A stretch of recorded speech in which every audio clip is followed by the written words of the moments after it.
It's the east side of New Orleans, 1959. A black man at a swimming pool jumps off into the high dive, arced in the sky. Fellow swimmers and passerbys watch him from a shade of a palm tree. A Ferris wheel turns at the amusement park. Families picnic on the sandy shore of Lake Pontchartrain. That's what Lincoln Beach was like in its heyday.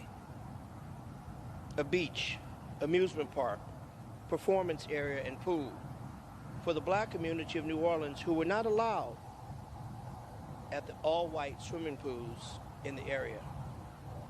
Growing up, my community had fond memories of Lincoln Beach, and it was the process of shutting down after courts decree a racial non-discrimination policy for private facilities on public lands, desegregating the all-white pools.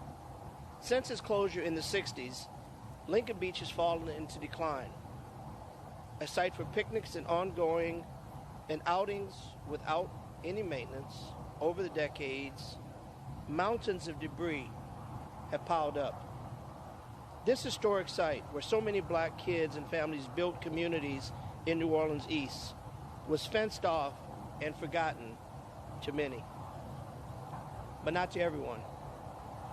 During COVID-19, some inspiring local activists and community members, including Sage, Reggie, and Bliss, who took it upon themselves to take the first steps toward reopening this historic Lincoln Beach. They got into some good trouble and cleaned up the beach all by themselves, spending their own resources, time, energy, money, all on their own time, their own dime. They removed hundreds of bags of garbage and debris, about 3 tons of refuse removed by these good-doing volunteers. After Hurricane Ida, they're facing some setbacks once again, with flooding that floated the more than a year's worth of trash collection away. However, these committed activists are already back to work, cleaning up the beach and trying to remove obstacles to the future of what can be a revitalized, renewed Lincoln Beach.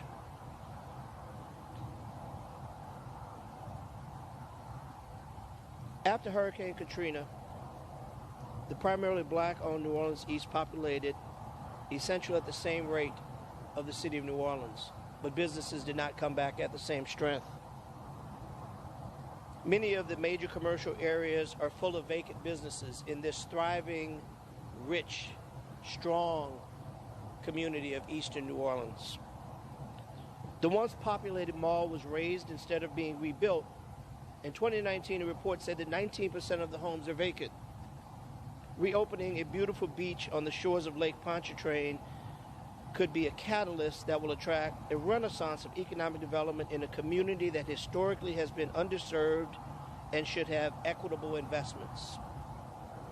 One of the most important things a member of Congress can do is to fight for allocations, to fight for funds for projects, for development, to improve the lives of the constituents in a particular area like eastern New Orleans. This is an equity issue. This is a racial issue. This is an issue of economic development.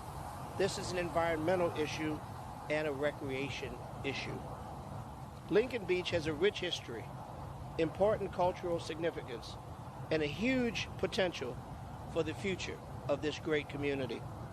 I support the efforts of the City of New Orleans to direct Restore Act funds toward the project. And today, I reaffirm my commitment to support the renewal of Lincoln Beach in any way possible from Congress, state, and local resources.